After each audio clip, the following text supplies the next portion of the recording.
Yo, yo, Lush Louisville. Uh-oh. Are we good? Yes, Streaming good? Sarsky. We've made it. Season 2 finale. 20 episodes. It's amazing. Super excited. Just got a simple show planned today. But you know, it's gonna be a good one. We got my man Josh Brown with us. I went to high school with him. He's a fellow audio engineer. We're gonna get some good stuff from him. He's a super cool guy. Had a couple classes with him at Middle Tennessee State. What is this? Oh, it's a cat. It's a cool picture. But yeah. So, welcome to Lush Louisville episode 20. It is 3 o'clock now. Shout out to Alex Grove for these beats. He won the Halloween special beat battle. That was a lot of fun. Hey, Kaylee, what's up? Glad you could tune in. Let's see. All right. Let's check, make sure we're... I guess we are streaming if Kaylee's commenting on... Yeah, there we are. We're on Twitch, too. Don't forget. Uh-oh. Yeah. Kaylee, what you doing today? You in Murfreesboro? It's a girl I used to work with.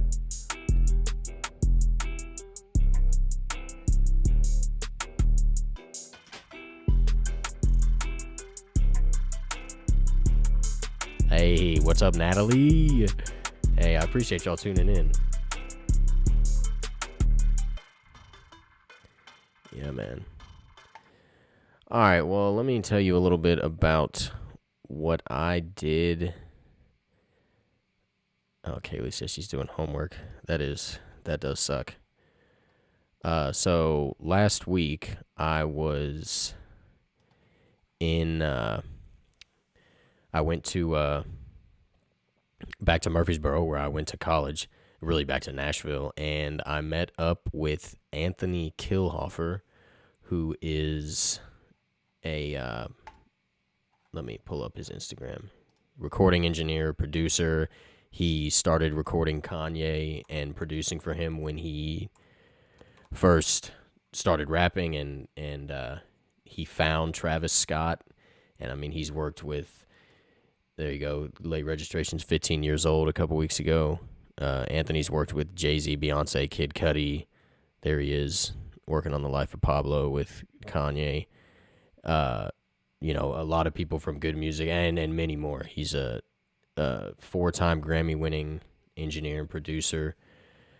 And I've been in touch with him for a while now, and he called me about, I guess it's been almost 2 weeks, and he was like, hey, Kevin, I know you've been around Nashville. He was like, you know, I was supposed to introduce him to some people, some engineers there and producers, but they were busy. So, but me and him met up for breakfast, and, you know, we got to talk. Here he goes with Mike Dean.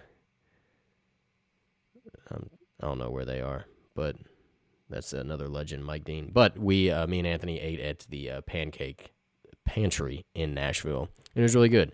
And we, you know, that was the first time I got to meet him and shake his hand, and super cool guy. And, you know, he just told me about how he got started, and he's thinking about moving to Nashville, which would be dope if he did. And so, yeah, that's really cool that I have been able to have that connection with him. And,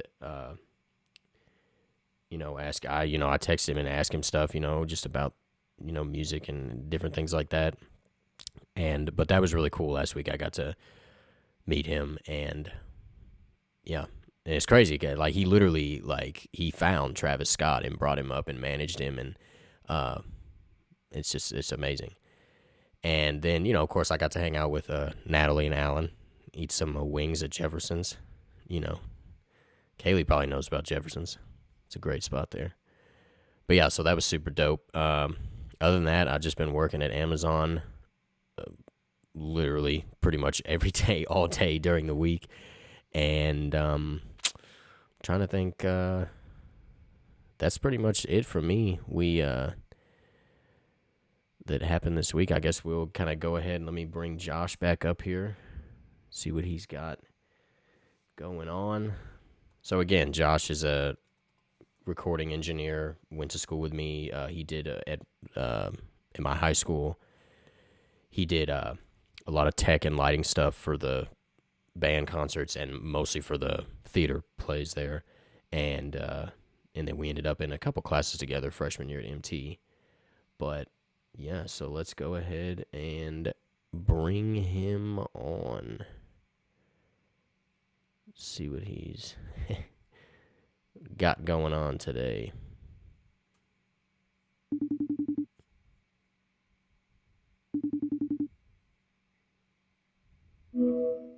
Yo, Josh. Hey, What's going on, man?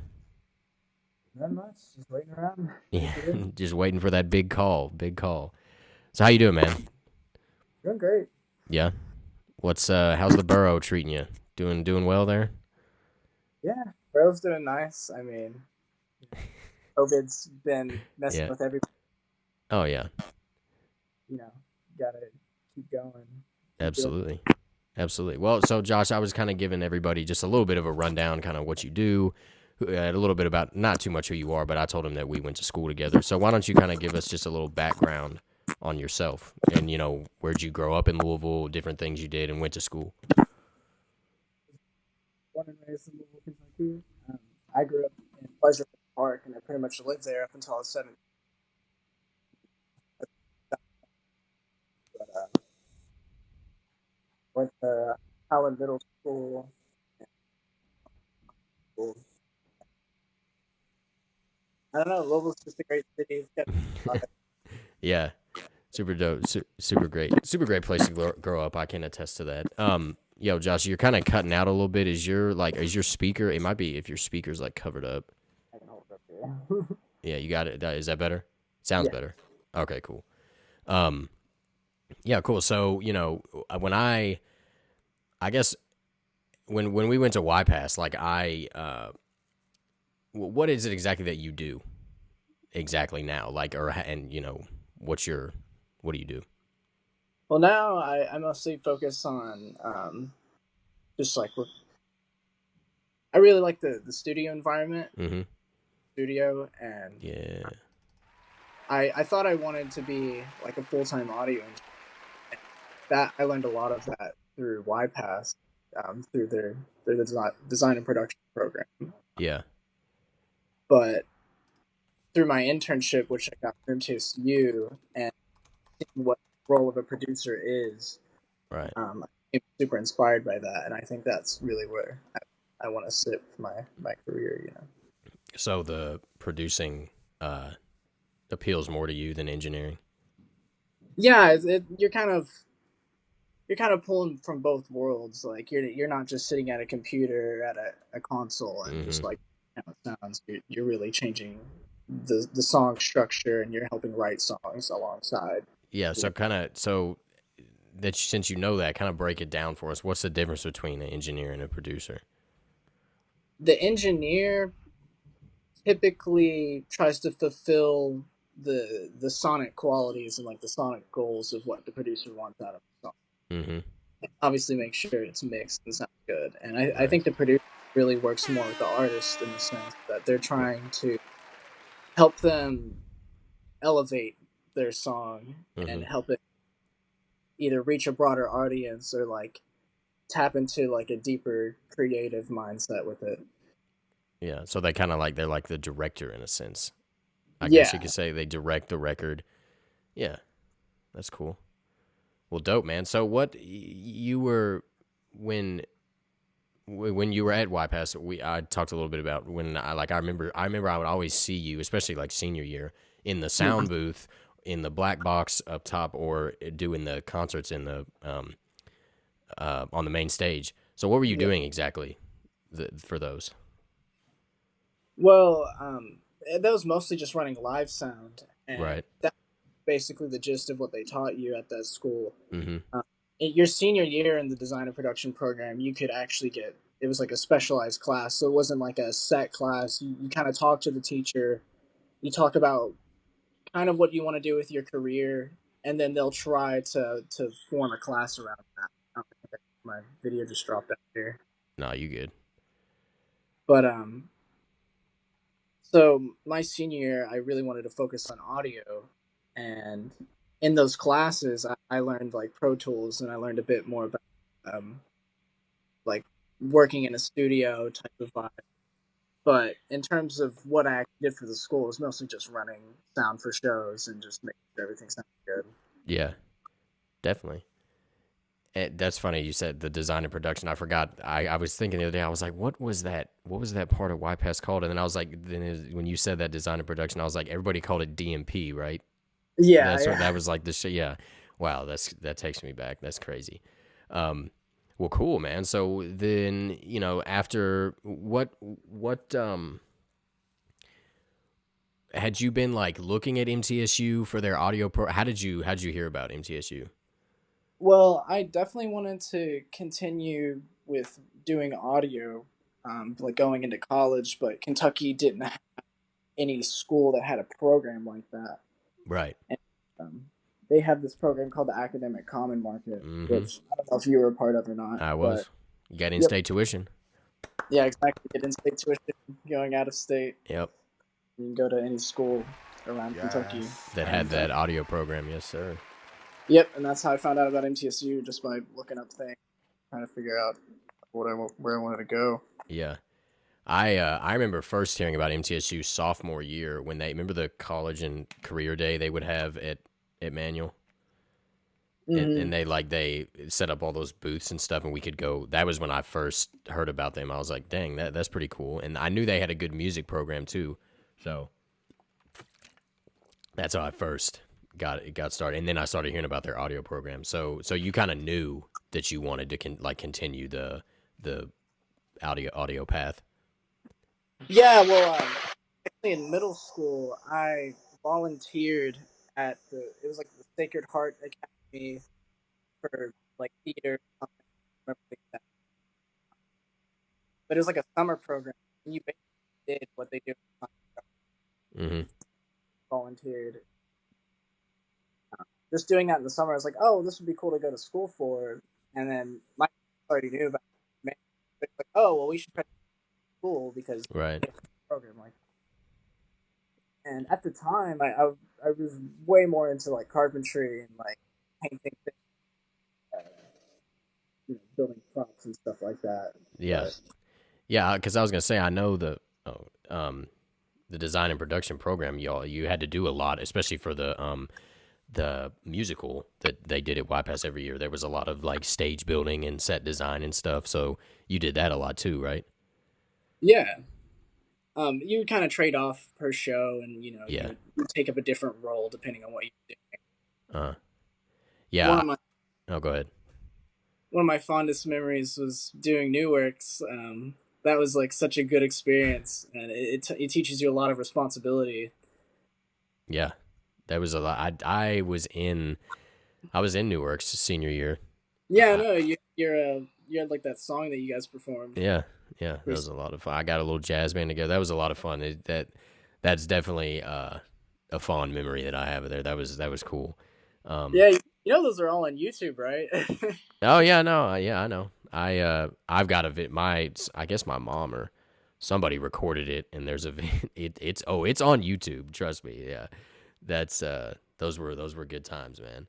Yeah, definitely. But so when you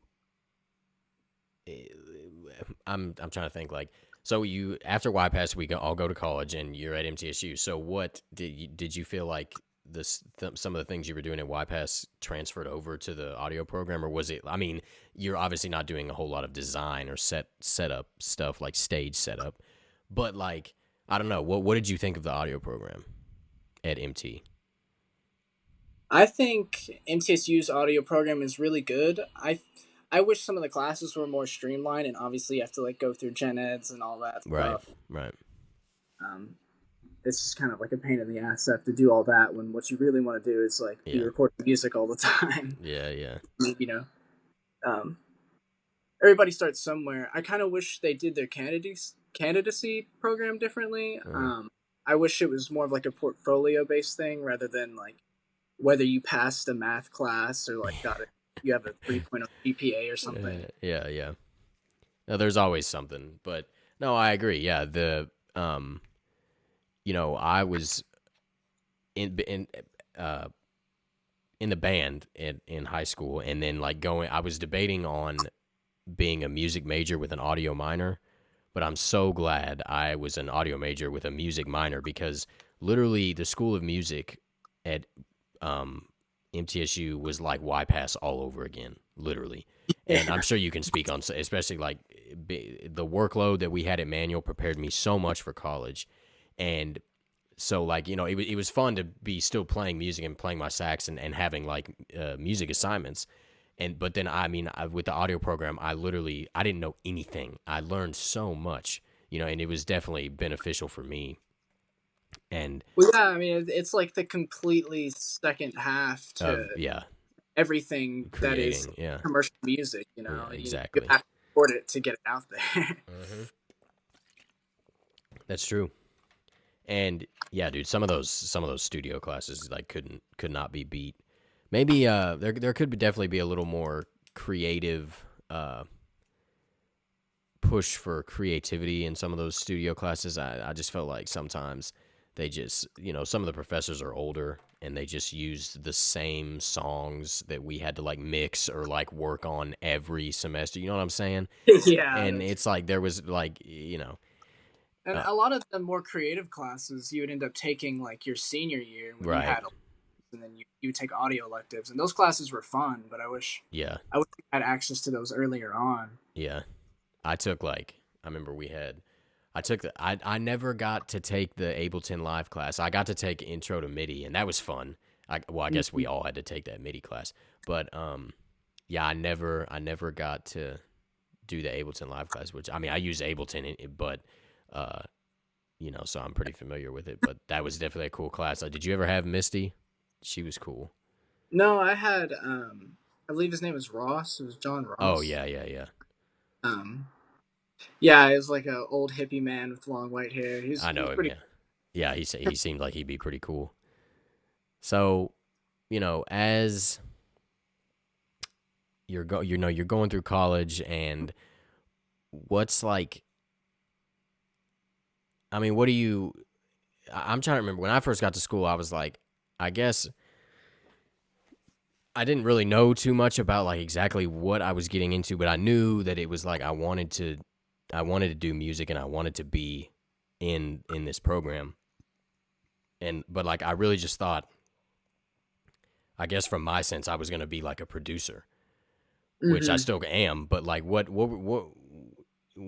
did you think you were gonna be like coming? What was your vision?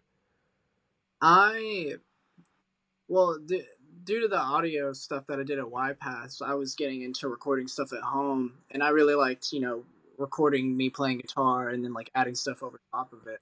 I was like, Yeah, I want to do something like this, but like obviously with the band or with an artist. yeah, And, I was really into mixing too because I was like I could add whatever I wanted in the program. I could add any type of drums, mm-hmm. and I was like, okay, well, it's all in here, but it sounds like garbage. So how do I fix that? And then you look up like, how do I make my drums sound good, or like just Yeah, stuff like totally. Yeah. Well, I say so you're mostly focused on like bands and recording like bands in arrangements and stuff like that. that. Well, I kind of like both.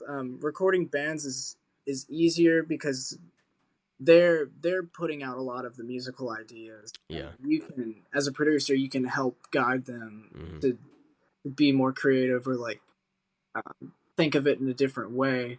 Whereas if you're working with an artist like one on one or like a singer songwriter, you're Yeah. both kind of writing the song and Right. building it from scratch. Yeah. So I think they're both really fun. Definitely. Both have their own challenges, especially with the band. You're like trying to speak to a group of people who probably all think differently than you. That's true. So have you done? I was just asking because I'm done a lot of rap production and stuff like that, Yeah. and which is totally different than a band setting. But um, what was I about to say about? Oh yeah. So speak on that experience. You know, if you're have you had that the opportunity to produce a band like outside of school where they might think differently than you? Not necessarily. Most of the time, when I was having bands to record, it was when we were using the studios at Mm-hmm. MTSU. Yeah, yeah. Um, Ever since I've graduated, we've just been in lockdown mode. I We haven't really been having groups of people over and Right, stuff. right. Yeah, It's more convenient for us to work with like single artists, and then just me and my roommates adding stuff and mixing it. yeah. That's cool. Yeah, they need to figure out some way to. Well, I guess is MTSU even open now? Are they all online? They're like semi-open. I know they have like the studio classes. They now have open back up, so you can go rent out studios again. But I think like if you have like digital audio or like systems and signals, that's on Zoom. Systems and signals. What a class! What a class, Yeah, dude! I what a actually, brain I, melter. what a what? What'd you say? So what a brain melter. Oh, It should dude, yeah. But that I learned a lot, and it was mind blowing. But and I got an A in that class. I worked my ass off to get an A in that class, and it was. Yeah, But I think yeah, I got a high B or maybe like an A minus or yeah, it something. was it I thought, was it was challenging for sure. But yeah. So you're now tell us about you're producer, you're an engineer, and now you're living in a house in Murfreesboro, which is where Middle Tennessee State is, and you've got seems like you got a pretty dope setup going on there. You guys got some got a home studio venture going on. What's going on? What's happening? yeah, I am living at the Temple Recording Studio here in Nice. Murfreesboro, and Yeah. we have such a great time. Man, wish the camera was back Yes. on so I can kind of show you all around. What's wrong with your camera? Can it not? Can you not see me? Oh, you can get up and show us around if you want. I mean, it'd be Oh, so you can still see what I'm doing. Okay. yeah, yeah, yeah, yeah. All right, sick. Yeah, I can't see you, but I'll show you around the studio. So Okay. you know, this is like our control room. We're planning on. I mean, we're always trying to upgrade stuff and like make it better. Got some nice rack gear for recording and whatnot. Nice old All of this mixer. kind of works like a split console. It's two separate like mixers. Mm-hmm. Like this is we track into this. It goes to the tape machine, and this would be like our monitor path console. Okay. Yeah, so that's like that reminds me of the duality in Studio B. You had the monitor path and the um, recording Yeah, that's path. kind of what we were going.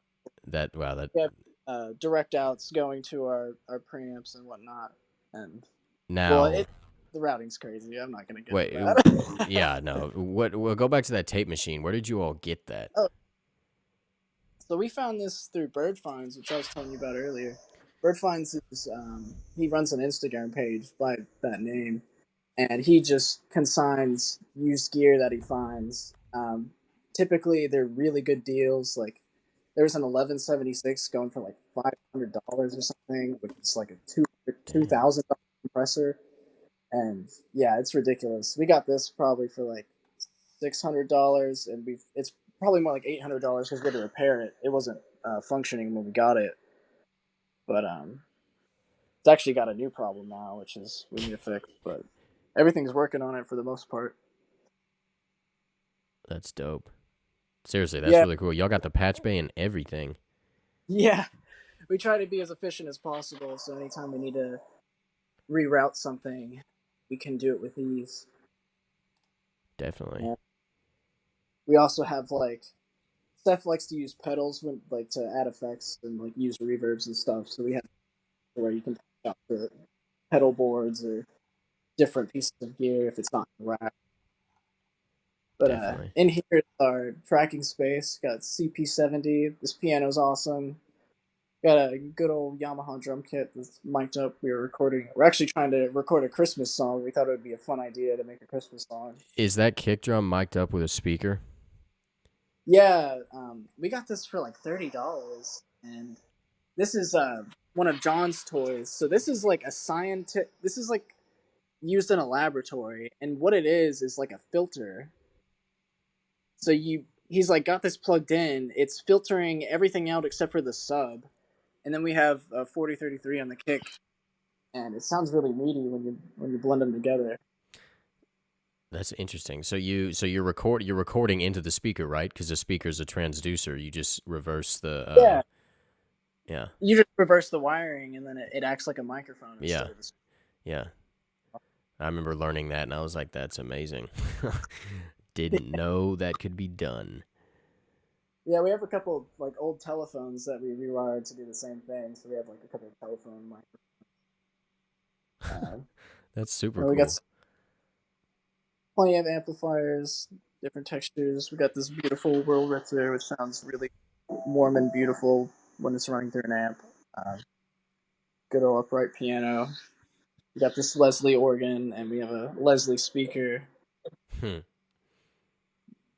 Get some nice gospel-y sounds out of this thing. Oh hell yeah! When I had my internship here in Louisville at you familiar with Downtown Recording? Yeah, I've heard of them before. I was interning there before COVID after I graduated, and he was repairing an organ. I can't remember if he was repairing the Leslie, but he had a Leslie and a Leslie speaker, right? But he might have been repairing a B3, something like that. But super cool, Oh, dude. that's the organ. I meant that's like a Hammond organ. That is not. Oh, okay. I messed up my words. Well, yeah. So it sounds like y'all got the works, and y'all getting some clients. You getting some business? Yeah, we just finished recording a little EP with a friend of ours. Her name's Kate Rose, and that whole EP is based around like Greek mythology, and it's really cool. It's kind of bulky, and it's got like some like really cool guitar arrangements and stuff like Cool. When's it come out? that. She said it should be out within the next couple weeks, but What's the EP called? I actually don't know. So, so you guys, how many of y'all are in the house together again? There's four of us who live here. So my friend John Shields, which we've recorded his album here. That's by the name of Song of Defiance. You can find that on Spotify platform. Hmm.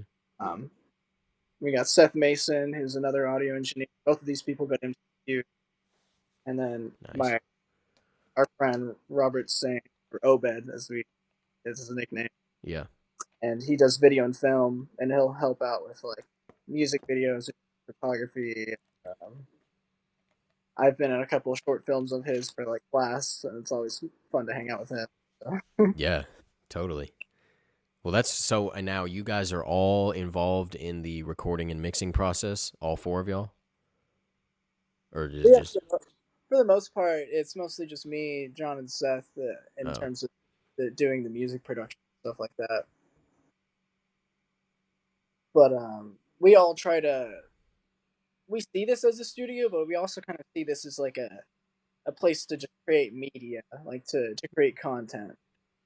Like whether that's photography, like we have a bunch of photography gear back here. So if an artist wanted to do a photo shoot, then we can get Obed in. We can set up all the lights and all the stuff that we have. We have yeah. like back and all that stuff.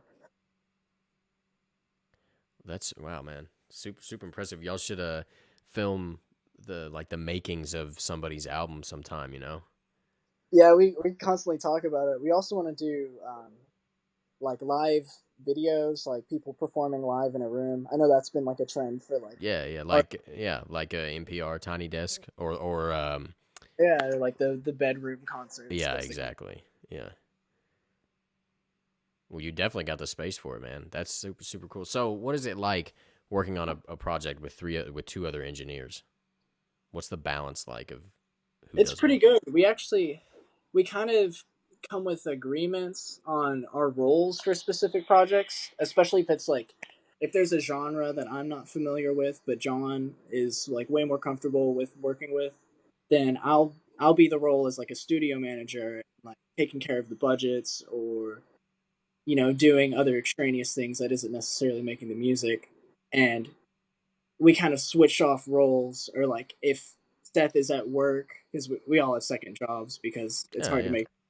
But if Seth's at work, then I'll fill in for like recording engineer, or I'll fill in for producer and whatnot. Well, and then vice versa. If you're more comfortable with the genre, y'all switch off. Yeah, exactly.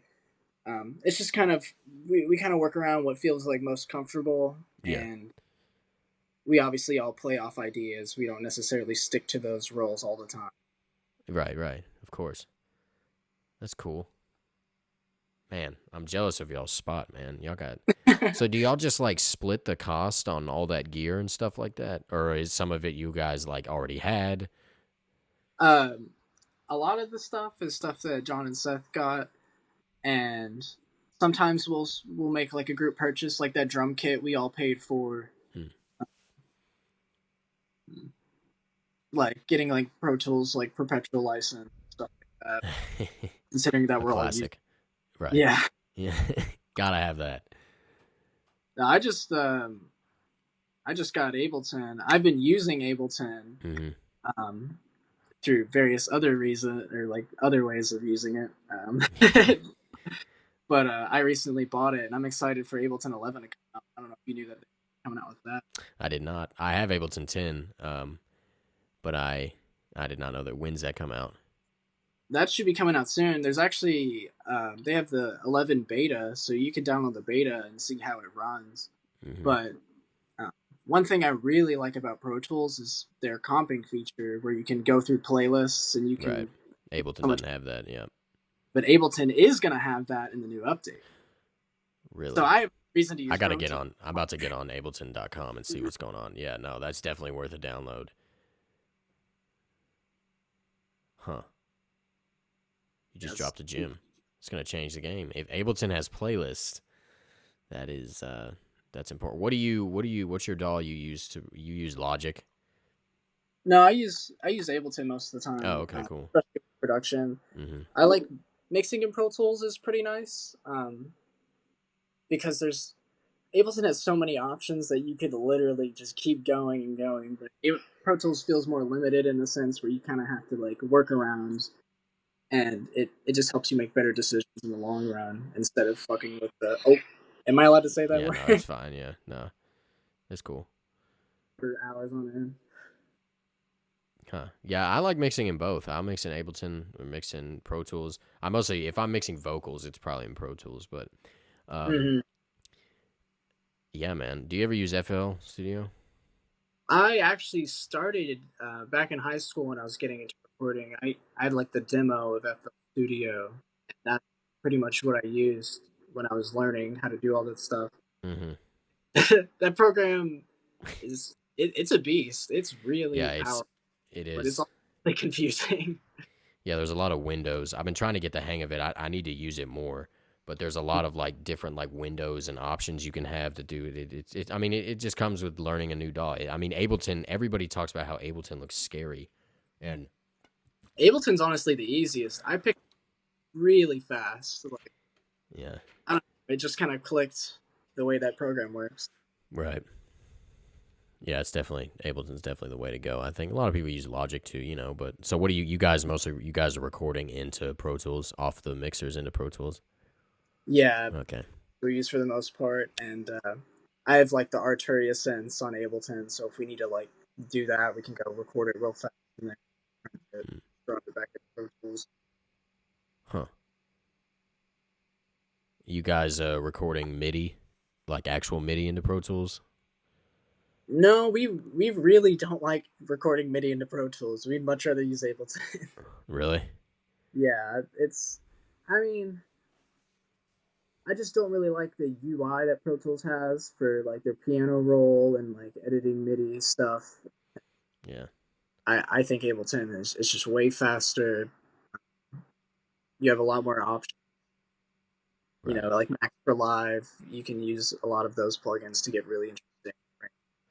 Yeah, Ableton's stock plugins are crazy, so Yeah, you might as well. Yeah. And then y'all subscribe to that Slate Digital bundle, right? yeah, that's what I use Yeah, me too. for mixing a lot of things. I really Yeah. like. There's a lot of good stuff in there. Yeah, and they have the. I don't know if yours came with the kilohertz plugins. Yeah, I updated it recently, and they put the gate in the VMR, the virtual mixer rack, the Mm, purple thing. and then the Anna 2 synth, which is literally like Serum, but just like maybe just like not maybe missing a few things as Serum is, but the Anna synth is dope. I use that a lot. Yeah, it's really sick. I like the grain synthesizers are Yeah, and you can mix the different samples in with the.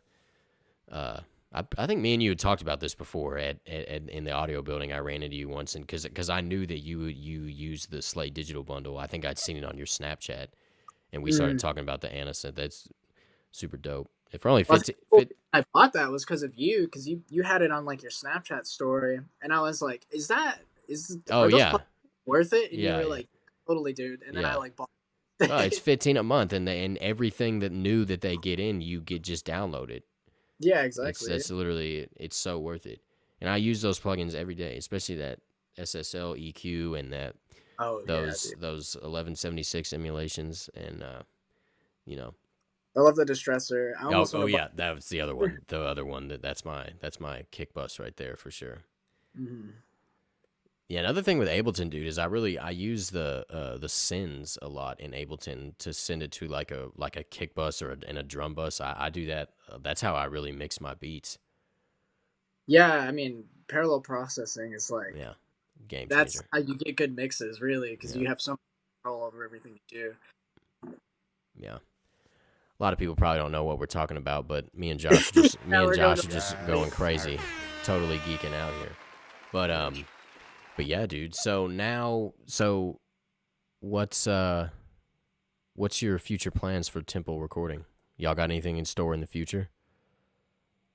Yeah, we just met up with this client who reached out to us through our Instagram, and her name is Rose Starring, and she does very similar stuff to like Lana Del Rey, Yeah. like kind of West Coast like lounge pop vibe, Mm-hmm. and we think we think it'll be really fun to work on. Totally. Yeah, dude. Lana Del Rey is. I've worked with this artist recently, and she's really into Lana Del Rey, and I got to produce some stuff for her, and not Lana for this girl Sarah, Yeah, but but yeah, no, Lana Del Rey is super. I like how you describe that, like the loungy. That's cool. That's a good way to describe her sound. Cool. So what's your other job you're working? I just work at a restaurant. It's at a Blue Coast Burrito. Oh yeah, dude. I actually I only ate there like once or twice. I'm not a huge burrito guy, but I will. Like they are good, but like I don't know. Yeah. I have to go there next time I was there. I really some of the places in the borough that I liked were I was talking earlier about Jefferson's. They have really good wings. Hmm. I'm trying to think where else. Dude, bro, there used to be a place right off the you know how they were doing construction in Murfreesboro on that bridge uh off of I think it was Broadway for like the whole time we were there they were doing construction on the bridge that goes up past Old Fort. Okay. Yeah. I Yeah. can't I and there right as you get off the bridge if you exit the bridge there was this Euro place. It was called Chicago Style Euro and it I was changed the name to yeah, no, that. dude, they changed the name and they don't sell euros anymore. They literally they must have been bought out or something. I went, dude, literally the best euros ever. And I went in there one day and I was like, yeah, I'm just trying to get it. I just need a euro. And they were like, we don't have those anymore. I was like, what? What do you mean you don't have? Oh, dude, it was that was a sad day, super sad day. And then Yeah. and then there's also you ever had Cup Pop, the Korean barbecue? Yeah. Yeah. No, that's just Over fire. by this year. Yeah, super super good. But anyways, since you when you were in school, did you have any cool internships around Nashville or in anywhere near? Oh, absolutely. And Uh there's oh. like too many stories that I could pull from. Well, I share. I worked at Neon Cross out in Nice, Nashville, and it was with Jay Joyce, and he produces for the likes of like Miranda Lambert, Cage the Elephant, um, Declan McKenna, which is a record that I got to work on, which was an absolute blast. Dude, I bet. I worked there for from like May till August, so I was there for about like 3 to 4 months. It sucks, man, because I worked there between like junior and senior year during the summer, Mm-hmm. and they were like, "Well, once you graduate college, you should definitely hit us back up, and we'll see if we can get you, work here." Right. And they And about hiring me in as like a studio manager, like assistant, back when I called them later on, and it was just we were just kind of talking about it, but then all the COVID stuff happened, I and they were like, swear. "Look, man, we're out of work. We don't really have like a job to offer." And I just kind of had to accept that, and Yeah. find No, else. dude, COVID's screwing everything up. Screwed everything up. But yeah, dude, that I swear I had a really good internship at Downtown Recording, and if I had there was gonna be a lot, and I met some cool people there, made some good connections, and but yeah, no, dude, I was definitely gonna have a good opportunity there if COVID didn't happen, but alas, it did. Surprise. Yeah, but I mean, I feel like we're all learning, new things through this crazy experience, and Yeah, for sure. I think we're all becoming better people in a sense. Or at least I hope people are, you know. Yeah, that's a good point of view. Positive point of view. That's true though. So you graduated, right? So what you staying in the borough? As of now, yeah. I mean, it's not the most expensive place to live, Right. and we're cool. So, any Mm-hmm. artist that wants to record outside of the MTSU studios, they have a pretty cool place nearby. Like we're probably like 10 minutes from the school, and so that's just good for us. Yeah. So you're gonna Eventually, kind of want to move our setup to Nashville, and then kind of expand there, definitely. and maybe eventually move to Chicago or somewhere else. But So you're gonna stick around with the guys you're living with for a while, you think? yeah, we all have really good chemistry. We work very well together, and Mm-hmm. we're all really good friends, really good music partners. Cool. That's dope. Can't get any better than that. Yeah, exactly. So what are you like? I don't know. To be honest, I kind of ran out of questions for you. But like, what? Oh, tell us where are some other places that you interned and some cool. You said you had some cool stories. Oh well, that was the only studio I interned at, Oh, but okay. there's a lot of fun. Yeah. Did you meet any famous people? Yeah, the first record we worked on was Miranda Lambert's newest album, which is Wild Card. That was really fun. That was when I first started, so I didn't get to do too much. Um, just helping around the studio. I mostly like picked up food and like made coffee. Yeah. Really good. Typical intern stuff. Yeah. Um, and then they did Ashley McBride, and then they had like a couple weeks off. Um, I remember some of the Ashley McBride sessions, but for the most part, I was just doing other things. I, Mm-hmm. around that time, they gave me the responsibility of doing repairs and like taking gear to places to get fixed, or either me fixing myself on Yeah. thing. Definitely. Just like general organizing of things. But the record that I got to work the most on was for Declan McKenna's newest record, and he's like an indie rock, like rock artist, like England, Oh, cool. which is really So awesome. what did you say you got to work on it? Were you like helping doing like some pre-mixing or stuff like that? Or just like Uh, it was a lot more of like actually being involved in the sessions mm, and like helping with like mic placements and uh, doing all that jazz. yeah, absolutely. Well, that's definitely those are experiences you'll never forget, especially you're kind of first starting out. And I'm the same way. I when I was this was 2019 March. It was my second to last semester in school, Mm. and I can't remember. Oh, I was taking that class. I don't know if you ever heard about it, the new music business. I don't know if you may have Yeah, taken. Yeah, that class was in Nashville, right? yeah. So it was taught by a guy named Reed Shippen and another guy named Mark Montgomery, And Mm. Reed mixes for Dierks Bentley, Kenny Chesney.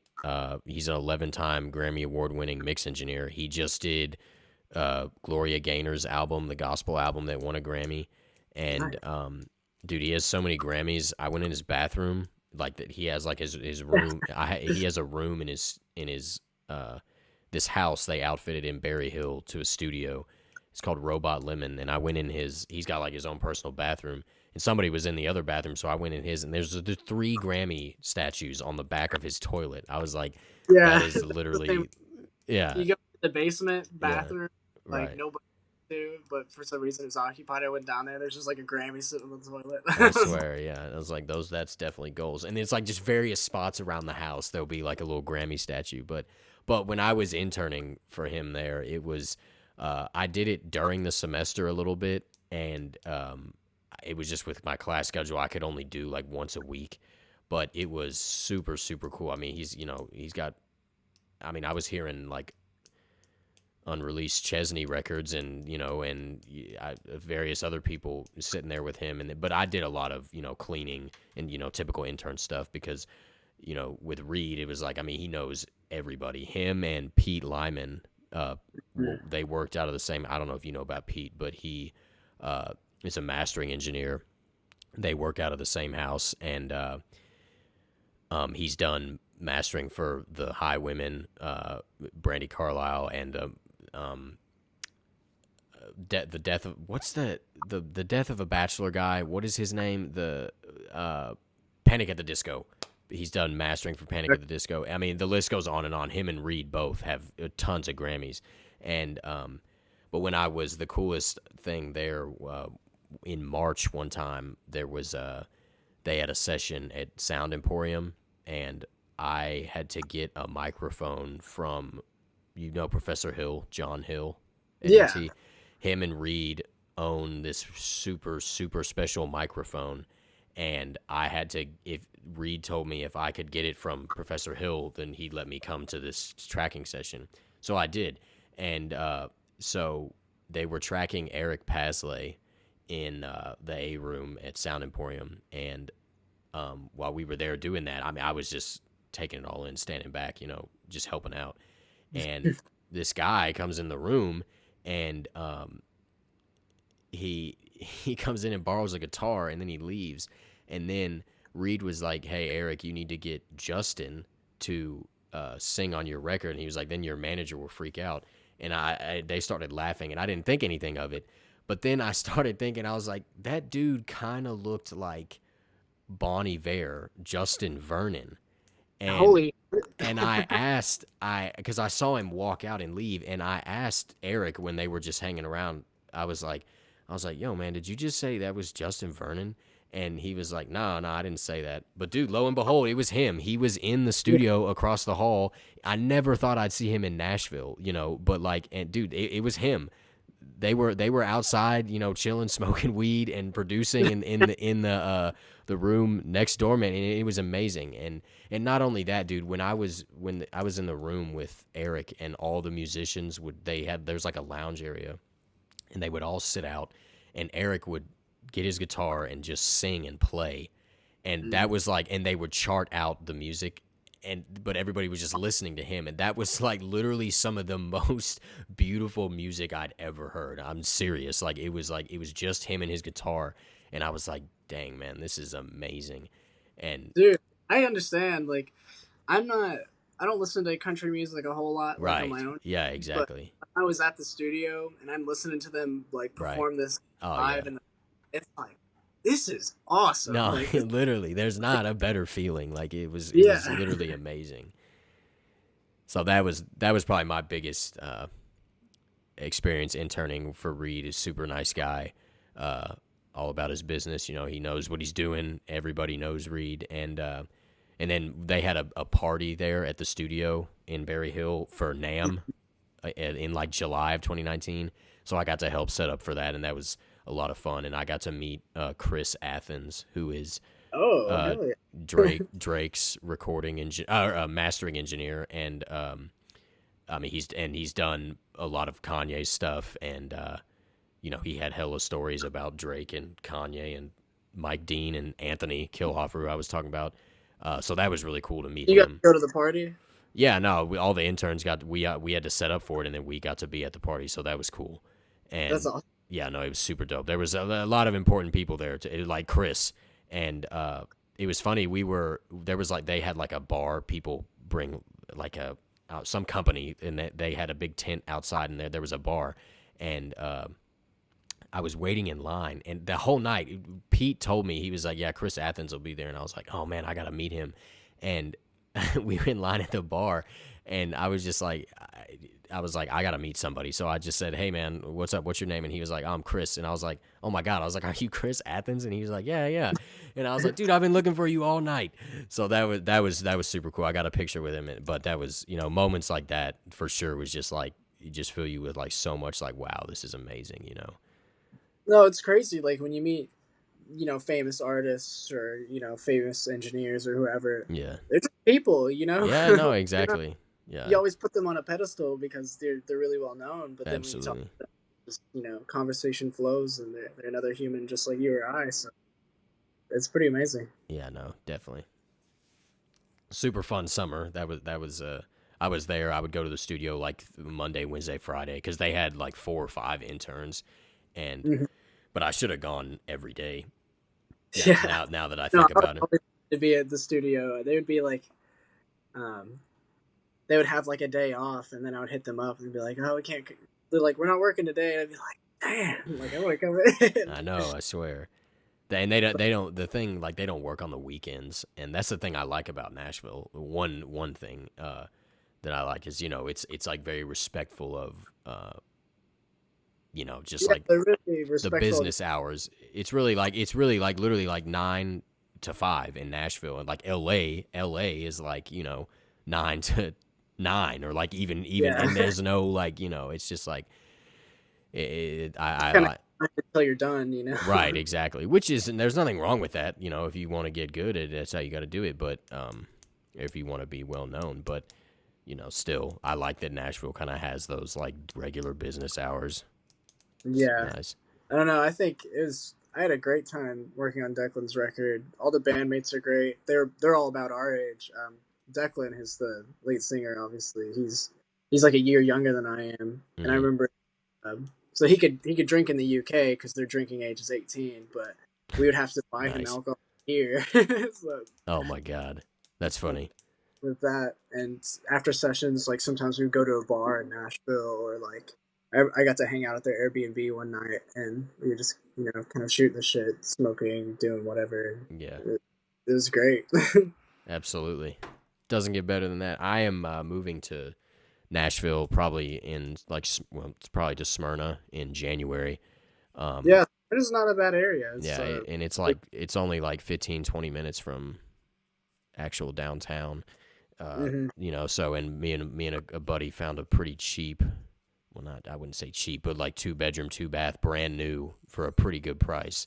Mhm. So we're looking into that, and then but yeah, January, sometime in January, probably mid January, I'll be out of the Ville, back to the Ville. Yeah, But exciting. It'll dude, be good to I'm have you around. You'll have to definitely come over yes, and absolutely, I will definitely be coming over, dude. That's y'all got some crazy stuff. Y'all got to put me on. I yeah, wanna for I sure. wanna play that Wurlitzer, man. Yeah, please do. You got a you said you got an organ. You got a Rhodes, or was it just that upright piano and the Wurlitzer? And Yeah, we don't have a Rhodes, but the Whirly's pretty nice. I have a Rhodes PST, which is from Arturia, and that sounds pretty good. So we just yeah, kind of we need that sound. cool, man. All right. Well, let me break it down for you here. We got the Lush lockdown coming to you real quick, Josh. I'm gonna ask you a couple of questions, totally opinion based, about Louisville, and you give me your synopsis. Let me get. I got a timer here. All right, I gotta like pull out all my Louisville trivia. Yeah, I don't know. When's the last time you were here? I came home a couple weeks ago. We had a death in the family, but that's Oh, like I'm sorry. no, I mean, it happens, Yeah. Everything. Right, right. All right, let's see here. You got 10 seconds, Josh, all right? You're in Louisville. You've got $10. Where are you going to eat? You got 9 seconds. Going to Safier's downtown Louisville. It's like a little Mediterranean Safier's. restaurant. Yeah, they do like gyros and they do falafel and stuff like that. Really, Never heard of that. What's it? Safier's? yeah. Huh. Sapphire. Interesting. What you said they do euros? It's like Mediterranean food. Okay, I've been to. You ever been to the Grape Leaf? I believe that's what it's called. It's not. No, It's in like. I guess you can consider it Nulu. I went there with this wedding party that I was in a wedding back in July, and it's like Mediterranean food, and I'm pretty sure I got a euro, but it was pretty good. But I've never heard of Sapphires. That's interesting. Never heard of that. yeah, not too pricey and the food's great. So That's good. All right. All right. Let's go. Your friends got you a couple of tickets to the Louisville Bats game. Are you going? You got 9 seconds. yeah, probably. Yeah, I feel that. A lot of people say like, yeah, I'm not a baseball fan, but like it's always good to go. Like the stadium food, and it's always good to catch like a baseball game. Like I'm not a huge baseball fan, but I'd still go. I mean, uh, anytime I get invited somewhere, I'm typically flattered. I mean, it's always fun to go out with friends, regardless of what you're doing. You're really, Yeah, for even if sure. you're shopping, you're like, Yeah, totally. Might as well do it. yeah, But again, exactly. the stadium food is those ballpark bratwursts. There's nothing better than that. That's too good. Yeah, it's been a long time since I've been to a Bats game, though. That's Eh. crazy. All right, Josh, I'm coming at you from. This is not a Louisville question, but I'm coming at you from an engineer standpoint. You got 10 seconds. You've got an 1176. You got a LA 2A, and you've got a Oh my God, a I'm totally blanking on another compressor. Hold up. I'm. Let me think here. I'm gonna get. Oh, a distressor. A distressor. You got 9 seconds. What are you using in general? Probably the LA 2A. That's what I would say too. Yeah, that's what I was gonna say. I I'm mean, there's not many settings on it, but you can get such a good sound out of it. It's literally such a on anything. Like device. it's super like warm. I run that through my bass. Like it Like literally. it's not really just a compressor. It's like an Yeah, EQ. It does like saturation I was too. gonna It's say saturation. Yeah. If I'm using a distressor, it's probably on my drums. I mhm. That's but I use the 1176 for like a drum bus too also. So, Yeah, like a good old smack yeah, bus. exactly. Exactly. See, good old smack bus. All right. Last question here, Josh. Alrighty.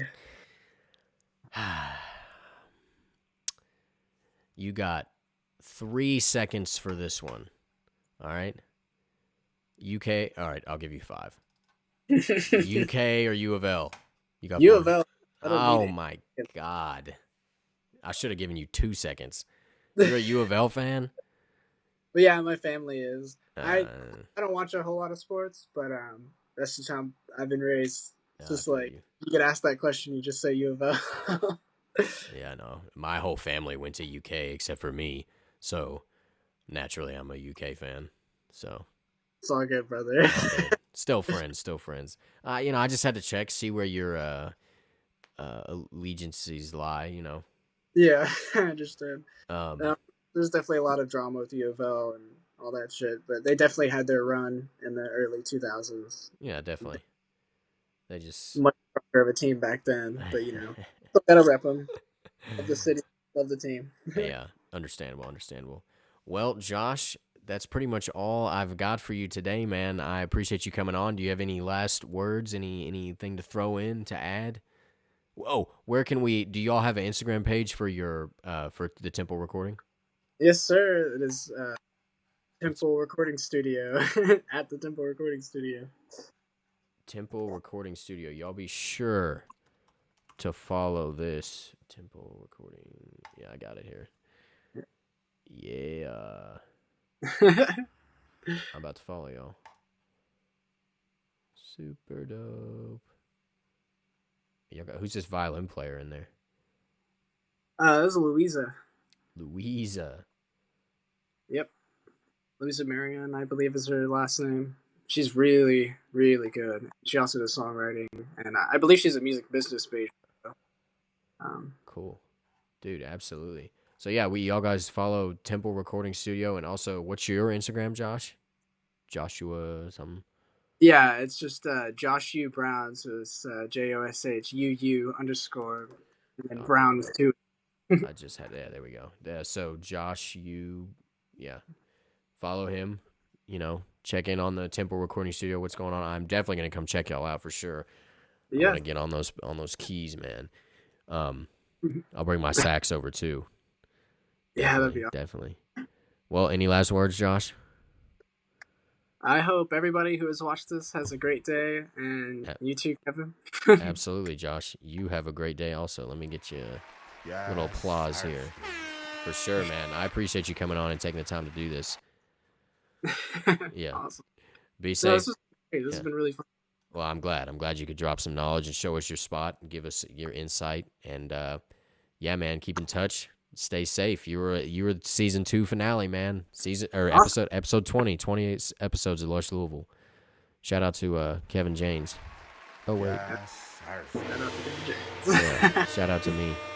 But all right, Josh, I'll let you go, man. Thanks for coming on, man. Be safe. Yeah, you're good. Yep. Peace. Well, that was fun. Always good to talk to Josh. Well, guys, that was season 2 finale. I do want to say I am going to be taking probably at least a month off from from the podcast. There's some marketing things I want to look into, some streaming things. You know, I want to get better and take some time to really spend on that, doing that. And also with working at Amazon, it's about to be peak season, and I will not have time. And so I'm gonna come back with this in January, start season 3. Maybe sooner, but I'm not sure. But I'm probably gonna wait till I move, and you know, again, I'm gonna be diving into some marketing tactics and some better visual experience for when the podcast is live. And yeah, I appreciate everybody that's tuned in and has supported me, and everybody that was on season 1 and season 2. We had some really, really good episodes in season 1 and season 2. Seriously, I really enjoyed it. And the Halloween special was cool. That was a lot of fun. Glad we got to do that. Shout out to Sarah Hammond. And yeah, shout out to Alex for some more beats. And if you're a producer, you want your beats to be played, you're a producer in Louisville especially, email me, lushlouisville@gmail.com. I'll play your beats at the beginning of my show. Yeah, let's get it going. So I appreciate everybody tuned in to Lush Louisville these first 2 seasons, and I will be back. Hit me up, DM me on Instagram @Lush Louisville. Keep in touch. I appreciate you all. Be safe.